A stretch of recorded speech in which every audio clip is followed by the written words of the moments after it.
بسم اللہ الرحمن الرحیم۔ السلام علیکم ناظرین، پروگرام تشکیل نو کے ساتھ آپ کا میزبان فیصل نعمان چشتی اور ایکسپرٹ فرحت بادشاہ آپ کی خدمت میں حاضر ہے۔ آج کا موضوع ہمارا بہت اہم ہے، شاعری کے حوالے سے ہے کہ کچھ لوگوں کا کہنا ہے کہ شاعری بہت چیپ ہو گئی ہے، شاعری سستی ہو گئی ہے، اور کچھ لوگوں کا خیال ہے، جو دوسری پارٹی اس کا خیال ہے کہ شاعری جو ہے وہ پبلک ڈیمانڈ ہے۔ آج کل نوجوان اور لوگوں کی لوگ چاہتے ہیں کہ ایسی شاعری پھلے پھولے، ایسی شاعری لوگوں کو ان کے سماعتوں کی طرف آئے۔ تو ہم اپنے ایکسپرٹس فرحت بادشاہ صاحب سے پوچھتے ہیں کہ یہ دونوں جو ہیں یہ نظریات، ان میں آپ کیا سمجھتے ہیں کہ کون سے والا صحیح ہے؟ اچھا، یہ بات درست ہے آپ کی کہ وہ یہ لوگ کہہ رہے ہیں جواب میں کہ جی لوگ سنتے ہیں، ہمیں نصیب العال لوگ سنتے ہیں، اور یہ جو سٹیج ڈرامے ہیں جو آج کل ہو رہے ہیں، جو کامیڈی کے نام پر ولگیرٹی ہے، فحاشی ہے، لوگ دیکھتے ہیں، لوگ ٹکٹیں لیتے ہیں، بکتا ہے یہ باقاعدہ، چونکہ یہ واقعی ان کی ایک آڈینس موجود ہے، اس لیے وہ کہتے ہیں جی جب لوگوں کی ڈیمانڈ ہے تو ہم کیا کریں۔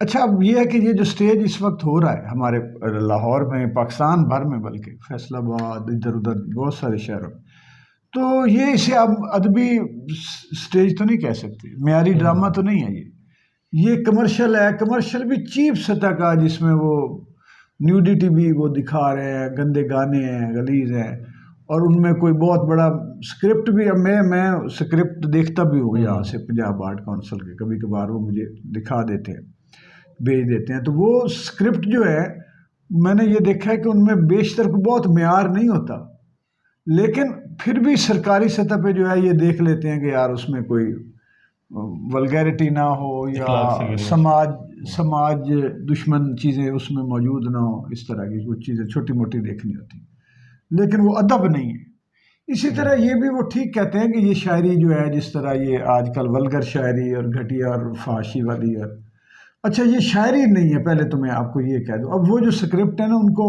نام تو ڈرامہ ہی ہے، لیکن وہ ڈرامہ نہیں ہے، ان کو پتہ ہی نہیں رائٹرز کو ڈرامہ کیا ہوتا ہے، نہ ڈائریکٹرز کو پتہ ہے، ایکٹر آ جاتے ہیں جگتے لگا لوں، وہ ایک موضوع تک جگتے ہی اصل میں وہ لگا، اور ڈرامہ تو نہیں ہے۔ اس طرح یہ شاعری نہیں ہے، یہ مصرے گھڑنا گھڑنا، میں تو میرے بارے میں تو میرے دوستوں کو پتہ ہے کہ بیٹھے بیٹھے ہم چاہے مذاق شغل میں صبح سے لے کے شام تک جو ہے 5-10 کتابیں لکھ ماریں، تو یہ شاعری طرح کی کوئی چیز ہے، اور مشاعرے چونکہ کمرشل ہیں، اور اس طرح کہ آپ غور کیجئے گا کہ ان مشاعروں کے پیچھے آپ کو پیسہ نظر آئے گا، چاہے وہ ان کے منتظمین ہیں، چاہے وہ سپانسرز ہیں، اور چاہے وہ شعراء کرام ہیں، وہ شاعری کے پیچھے مال ہوگا، مال پتی، کمائی کا ذریعہ۔ اچھا، جب پیسہ بنیادی ٹارگٹ بن جائے اور مقصد جو چیز آپ پیش کر رہے ہیں وہ ثانوی حیثیت اختیار کر جائے، تو پھر اس میں آپ معیار باقی نہیں رہ جاتا، کیونکہ اصل مقصد پیسہ حاصل کرنا ہے۔ پیسہ حاصل کرنے کے لیے سوشل میڈیا پر آج کل لڑکے لڑکیاں، خواتین و حضرات، وہ ننگے ہو رہے ہیں، اریاں ہو رہے ہیں، اپنے پرائیویٹ پارٹس دکھا کے وہ کہتے ہیں لائک تو دے دیں آپ، اس طرح کی وہ شارٹس بن رہے ہیں سارا۔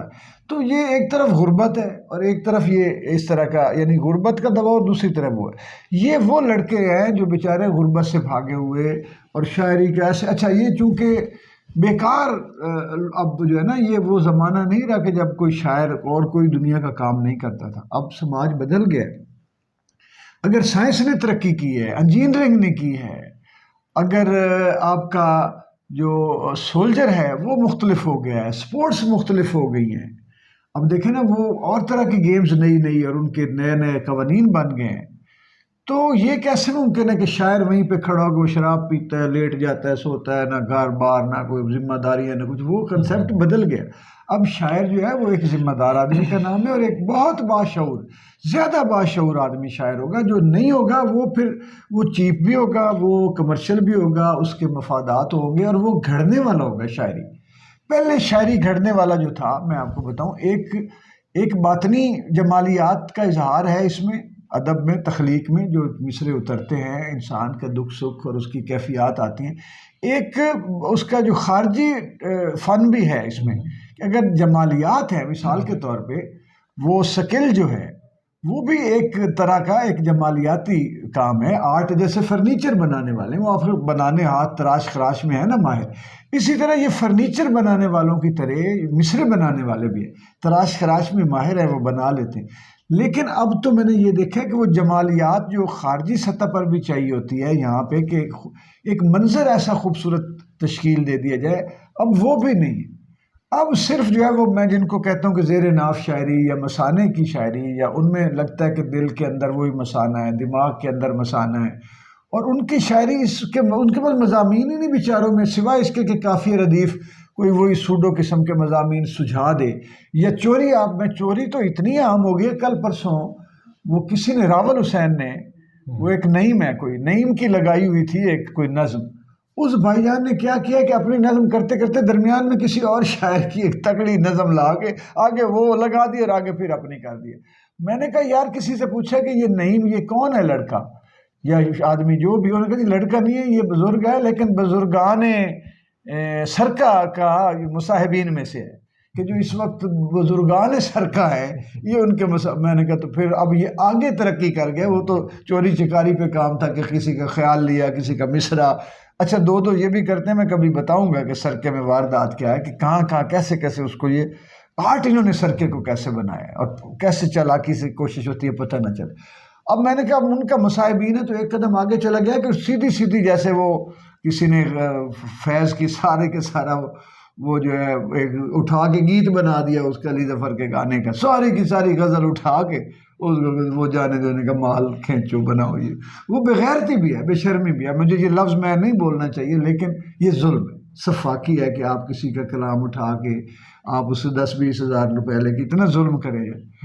تو یہ جو آرٹ، اب جو شاعر ہوگا وہ تو اس کی کیفیات جو ہیں، مثال کے طور پہ یہ اب میں بتاؤں کہ یہ جو سستی شاعری کی جو ہم بات کر رہے ہیں یہ آپ کو مشاعروں میں تو نظر آ رہے ہیں، کتابوں میں کہاں ہے نا؟ گوانے کی بھی کوشش کر رہے ہیں، چیپ سستی شاعری کو گا دے یہ وہ، لیکن وہ ان کو پتہ نہیں شاعری وہ خود اچھی کر لیتے ہیں جو سنگر بیٹھے ہوئے انہی کی طرح کے ہیں. اب وہ نہیں ہے کہ بڑے اچھے میوزک ڈائریکٹر ہوں، شاعروں کو لیں، آئیڈیا کو غزلیں اٹھائیں، فراز کو، ناصر کا، اب وہ نہیں رہا. اب تو وہ خود انہی کی طرح کے، وہ بھی شاعر بھی انہی کی طرح کے، سنگر ہے وہ اٹھ کے بیٹھ کے ٹھا کر کے وہ مات. تو کتاب میں پھر یہ کہاں ہے؟ صرف انہی مشاعروں میں. اور اچھا پھر ان کی آڈینس کا پتہ چلو انالیسز کر لیتے ہیں کہ ان کی آڈینس میں جو ہے وہ چھچورے بچے کتنے ہیں اور سنجیدہ نوجوان کتنے ہیں، غیر مہذب کتنے اور مہذب کتنے ہیں، شرم و حیا والے، اداسیوں والے، کیفیات والے. کسی نے یتیمی دیکھی ہے تو کسی نے اکلاپا دیکھا ہے، تنہائی دیکھی ہے، بے روزگاری غربت دیکھی ہے، بے سہارا پن دیکھا ہے، بے بسی مجبوری. اور وہ جو ہیں کچھ چرسیں پینے والے بچے بگڑے ہوئے گھر سے نکلے، اور نہ ماں باپ کے پیسوں کا احساس نہ، اور ادھر ادھر بیٹھ کے وہ ہر وقت چھچھوندر سے لڑکیوں کو دکھانے کے لیے داد دینے والے بچے، زور سے اب لڑکے نوجوان، ان میں بیچاری کچھ معصوم سی اور مسکین سی بچیاں بھی شامل ہو گئیں. پھر آگے یہ کر کیا رہے ہیں کہ تو اس کو لکھ کے دے، میں تجھے شاعرہ بنا دوں گا تو اس کو دے. کسی نے پیسے لے لیے، کسی نے کوئی اور فائدہ اٹھا لیا. وہ ایک کلچر جو ہے یہ باقاعدہ کچھ ایسے آ گئے ہیں منتظمین کہ جو وہی کام کر رہے ہیں جو یہاں سے طائفے جاتے تھے کلبوں میں ڈانسرز لے کے دبئی میں. اب وہ شاعرات کو لے کے جاتے ہیں، یہاں سے لڑکے ارینج کرتے ہیں، وہاں بیٹھے ہوئے چوکس جو ہے وہ ان کو بڑا اکاموڈیٹ کرتے ہیں، اور وہ شاعرات نہیں ہیں اور نہ وہ شاعر ہیں جو لڑکے کر رہے ہیں. تو اب یہ ان کو ہم کیسے کہہ دیں کہ جی ان کی آڈینس ہے، لوگ یہی چاہتے ہیں؟ بھائی نہیں، مجرا بھی تو لوگ دیکھنا چاہتے ہیں نا، ہر طرح کا مجرا. ایک مجرا آرٹ ہے، ہر مجرا آرٹ نہیں ہے جس میں آپ جسم دکھا کر آپ لوگوں کو لبھا رہے ہیں، وہ نہیں ہے جو اریانی سے، جس میں آپ باڈی کی موومنٹس آرٹ دکھا رہے ہیں، رقص دکھا رہے ہیں، تھرکنا اور اس کو نرت بھاؤ دکھا رہے ہیں، جس میں آپ پوری لے کاری کر رہے ہیں اس میں، وہ اور ہے. تو یہ میں سمجھتا ہوں کہ بڑا فرق ہے چشتی صاحب. اچھا، یہ پھر وہ سوال ہمارا وہیں پہ ہے کہ جو کہتے ہیں جو کہ ہماری جو شاعری ہے وہ آج کل جو جدید شاعری اور آگے کو بات کرنا، ہاں یہ نئی بات ہے. میں اس کا بھی جواب دے دوں. پہلی بات یہ ہے کہ یہ آپ کسی طرح کا بھی آپ سوشل میڈیا پہ باندر بٹھا دیں، اس کی آڈینس بھی بن جائے گی، اس کو باندر کو دیکھنے والے آ جائیں گے. ایسا چپڑ کناتی آدمی گالی گلوچ دے کے اس کی آڈینس نہیں بن گئی. تو یہ نہ کہیں کہ وہ آڈینس وہ سننا یہ چاہتے ہیں، نہیں، آپ نے اپنی اس طرح کی غلیظ آڈینس تلاش کی ہے، بے وقوف، شعور سے تہی، بونگے لوگ بیٹھ کے، جس طرح پہلے کامیڈی مشاعروں کا تھوڑا تھا. پہلے ایک وقت تھا کہ کامیڈی میں بڑا یعنی کہ وہ شاعری تخلیقی سطح تھی. اس کے بعد ولگر وہ سس بہو بیوی، سس بہو بیوی، سس بہو بیوی، یہ بیوی وہ، سس وہ فلاں، وہی چل گیا. تو وہ کوئی بڑی تخلیق، اس کو مزاح تو میں کہتا ہی نہیں، وہ چلا. اس کے بعد یہ چل گیا. یہ انہوں نے خود وہ اپنے اس طرح کے ہو ہا والی آڈینس تلاش کی ہے. یہ قطعاً ادب کی اور مشاعرے کی آڈینس نہیں ہے. سنجیدہ مشاعرے جو ہوتے ہیں اس طرح کے لوگ آتے ہیں. میں نے تو میں روتا کہ میری ویڈیوز آپ دیکھ لیں، میں نے دیکھے بھی ہیں اور میں نے پڑھے بھی ہیں. لوگ روتے ہیں بیٹھ کے مشاعرے، اب بھی لوگ سنتے ہیں. اب آپ ساتھ ہوئے ہیں، حافظ وہ کیا منڈی بہاؤدین، ان بچوں کا ہی مشاعرہ تھا نا، تو اس کی بازی پلٹ گئی. وہاں لوگوں نے جس طرح محبت سے بچوں نے، نوجوانوں نے سنا ہے. گجرات آپ کے سامنے، یہ کیا ہے گجرانوالہ، اور جہاں گئے آپ لوگ، یہ جا کے یو سی پی میں کتنا اچھا مشاعرہ ہے، اعجاز رضوی صاحب. یہ غلط بات ہے. انہی لوگوں کو اچھے شاعر آپ دیں گے، یہ پالش ہو جائیں گے بچے ہمارے، ان کی تربیت ہو جائے گی. اور جو آپ کہہ رہے ہیں نا جی کہ یہ ایک سٹیپ آگے ہے، یہ ایک سٹیپ آگے نہیں ہے، یہ 1000 سٹیپ پیچھے ہے. یہ مغلظات اور اس طرح کی شاعری تو پہلے ہوتی رہی ہے. پہلے فحاشی کی شاعری تھوڑی کلاسک دور میں ہوتی رہی. پورے دیوان ہے، پورے دیوان ہے گالی گلوچ پہ، پتہ نہیں نام اب کیا لینے ان کو. تو یہ کوئی اگلا سٹیپ نہیں. اگلا سٹیپ یہ ہے کہ آپ سماجی شعور دے رہے ہیں کہ نہیں، آپ سیاسی شعور دے رہے ہیں کہ نہیں، آپ معاشرتی اور وہ معاشی شعور دے رہے ہیں. بین الاقوامی صورتحال شاعر بتا رہا ہے. اب وہ شاعر جدید ہوگا اور وہی شاعر جو ہے وہ اصلی شاعر حقیقی ہوگا، جو لوگوں کو جو دیکھیں نا، میں اس سماج سے گزر رہا ہوں، معیشت نے میرا گلا دبایا ہوا، سماجی شکست و ریخت نے کسی پر اعتبار کرنے کا نہیں چھوڑا. میرے تجربات یہ ہیں نا، ابھی بھی میں اس زیر ناف جو ہے وہ میں شعر کہتا رہوں کہ میں سسک پڑا، میں بستر میں یہ چلا گیا، میں اس کی پینٹ میں یہ ہے فلاں ہے، جراب پہنا کرو.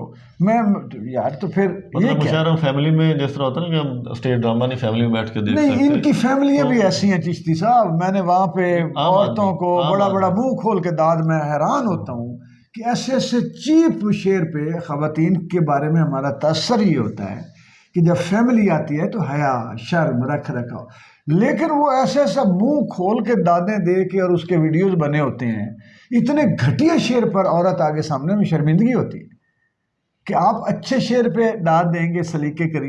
لیکن مجھے لگتا ہے کہ ان میں سے کچھ ایسے بھی ہوں گے جن کو پیسہ آ رہا ہے، جن کا مدد، جن کی وکری ہو رہی ہے کہ لو کام بن. یہ صورت پورے پلان سے یہ سارا کچھ معاشرے کو تباہ کیا جا رہا ہے. جس طریقے سے ہمارا سیکٹر جو پیسہ کھا گیا، معاشرے کو، سماج کو پیسہ کھا گیا، ہر شعبہ جو ہے ہمارا برباد ہو گیا. اور یہ ادب کا جو شعبہ ہے وہ بھی اسی طریقے سے کیا جا رہا ہے. لیکن یہ چونکہ اس کا تعلق انسانی روح سے ہے، انسانی دکھوں سے ہے، انسانی کیفیات اور انسانی زخموں کے مداوے سے ہے.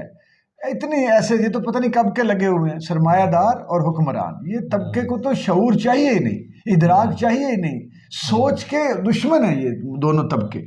لیکن ایسی تھوڑی ہے، کوئی نہ کوئی کربلا برپا ہوتی ہے، یہ سارے پسپا ہو جاتے ہیں. تو یہ ایسے نہیں ہے. اس وقت بھی میں یہ سمجھتا ہوں کہ اصلی حقیقی شعر سننے والے لوگ زیادہ ہیں، اور ان کا تو یہ فیل ہو گیا. کتاب میں ادب کا ادب ہو اور وہ کتاب سے یہ جو ویڈیوز میں بھی فیل ہو گئے. میں نے ویڈیو بنا کے اس کو ایک بنائی تھی، انہوں نے 2-4 کوئی 1000 بندے کہیں یا کوئی 2.5-3 لاکھ منڈے تلاش کر لیے تھے بے روزگار بیچارے اور ذہنی ابتری کا شکار. وہ بھی اب میچور ہوتے جیسے جیسے جو میچور ہوتے ہیں سمجھ آتی جا رہی ہے، اس طریقے سے وہ ختم ہو جاتے ہیں. جی بہت شکریہ فرد بادشاہ صاحب، آپ نے بڑے خوبصورتی سے اور بڑے تفصیل سے یہ بتایا کہ یہ ہمارا جو یہ شعری کلچر ہے کس طریقے سے تباہ کیے جا رہا ہے. لیکن آپ کا ہی کہنا ہے کہ اگر کچھ لوگ لگے ہوئے ہیں، اگر ہم کچھ شعراء کو، کچھ شاعری کو، اپنی تہذیب کو، اگر ہم 50 شاعر جو سیریس شعراء ہیں ان کو بچانے میں کامیاب ہو گئے تو ہمارا معاشرہ اس کرائسس سے نکل جائے گا. 100-200 باشعور رائٹر بچ گیا تو وہ معاشرے کو بچا لیں گے انشاءاللہ. ایسے ہی ہوگا. اس کے ساتھ ہی ہمارے آج کے پروگرام کا وقت ختم ہوا چاہتا ہے. اپنے میزبان فیصل زمان چشتی اور ایکسپرٹ فرد بادشاہ کو اجازت دیجیے. اللہ حافظ. اللہ